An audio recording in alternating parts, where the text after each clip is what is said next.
Hey there guys, this week we are going over the golden nugget of real estate investing. Stay tuned.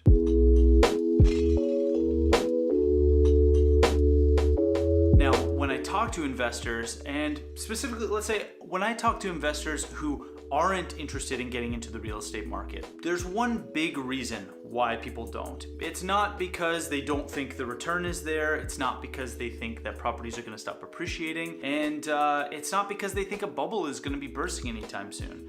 The main concern that people seem to have with real estate investing is about the tenants. Now, everybody and their mother has heard a story about a tenancy gone wrong, and that's why it's so important to hang on to a good tenant when you have one. When it comes to rental turnover, if you have a good tenant and they end up leaving, that is going to cost you not only time, but it'll cost you a lot of money as well. For time, all of a sudden you have to start making sure that everything is moved out properly. You have to start showing the property again. You have to try to navigate new paperwork and new conversations. You have to educate yourself on what's going on in the current market. A number of things that you're gonna have to focus on. This is gonna start consuming your mind where it may have just been riding in the background for a while. Now, on the financial side, you may deal with a month where you don't have a tenant in there, and that vacancy is gonna cost you money. When tenants roll over, you're usually gonna be incurring cleaning costs. You have to advertise the property. You have your gas for going back and forth. If you work with a property management company, there's gonna be fees associated with that as well. There are a lot of cons to rollover in tenants. Now, obviously, if your relationship isn't going well with the tenant and theirs isn't going well with you, sometimes you just gotta say, see you later. But if you get a great tenant, it is so valuable and it makes your life so much easier as an investor if you can keep that person happy and around and in your properties. So let's go over a few things that you can be doing to make sure that tenants are gonna be happy with you as a landlord and wanna stay. The first one, golden rule, not just in real estate, but in life. Treat other people like you would want to be treated.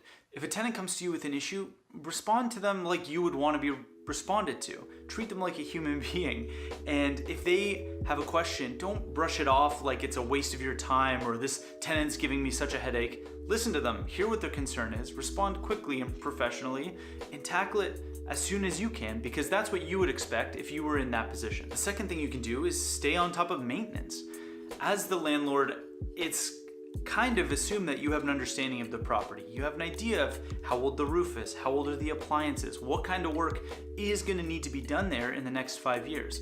If you start approaching the tenant saying, hey, you know what, next summer I'm going to be redoing the windows, that kind of proactive mindset can go a long way with tenants. It shows that you care about the property and you care about their experience. Along that same line of being proactive, we got to talk about the paperwork. Talk about the agreement that you have. Now, if you're a first-time investor, you've never done it before, you're probably going to want to talk to a realtor or a property manager to get an idea of what kind of issues can come up. How can I make sure that the tenant and I are on the same page so that nothing can come up that throws us for a loop? If you hired a great tenant and they are knocking it out of the park, but they want to sublease for 4 months in the summer while they go away and travel Europe, if you hadn't talked about that before and you're not comfortable with it as a landlord, now that those expectations have changed, that's gonna leave a bad taste in the tenant's mouth as well. It hurts you, it hurts them, so make sure you're also being proactive in the lease agreement itself. If you have a good tenant, make sure you're thinking about what is important to them as well. This isn't a one-way relationship going on here. They are giving you a lot of money to stay in that place. And if they're doing good by you and they're saving you money for refilling that unit if they leave, like that, there's a lot of value there. So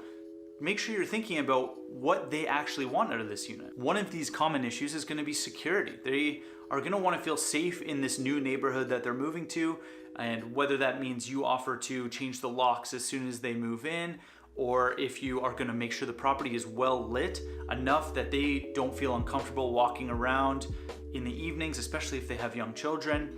Thinking about their security and thinking about anything else that might be important to them. A big one I hear about is pets. Now, pets have this terrible connotation when it comes to investors. It seems like every rental property I look at says no pets, no pets, no pets, no pets. As we look at the rental market being really pushed by millennials are this demographic of people that are putting off having a family until much later. They're getting established in their careers.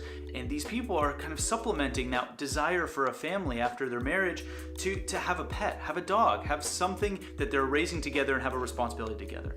And if you have a wonderful tenant and they've been with you for 2 years and they would love to stay for 2 more, and you want them to stay and their only concern is that they want to have a dog, if they've been respectful of your property to this point and they have treated your home as though it was their own, why would that change if they do get a dog? So maybe consider not giving them a hard no on the pet front. There can be issues that come up, but as it goes, if you have a good relationship with those tenants and you are able to voice your concerns about them having a pet, maybe they can give you some answers as to why they shouldn't be concerned. Work with them. Now, the big thing about the market we're in right now is that there are a lot of tenants out there. With mortgage changes, finance changes, we're seeing a lot of very good candidates ending up in the rental market instead of buying just because they've been pushed out. Now, those tenants are going to be incredible and they are going to be dealing with a number of different landlords over the first few years of their lives as adults. And if you are able to stand out as a landlord who cares about them, cares about their needs, cares about what they're looking to get out of the property, and you treat them with respect, that's something they're not going to get from all landlords. I would say that's not something they're going to get from a majority of landlords. So it'll make you stand out and keep a good reputation. And maybe that means when they do leave, they might have someone in mind who will be a perfect fit for your property of the same mentality, same respectfulness, and same attitude. Remember, a great tenant is invaluable to you as a real estate investor. If you want to see more videos from me, feel free to click up here. If you want to subscribe and get notifications, click down here. I will see you next time.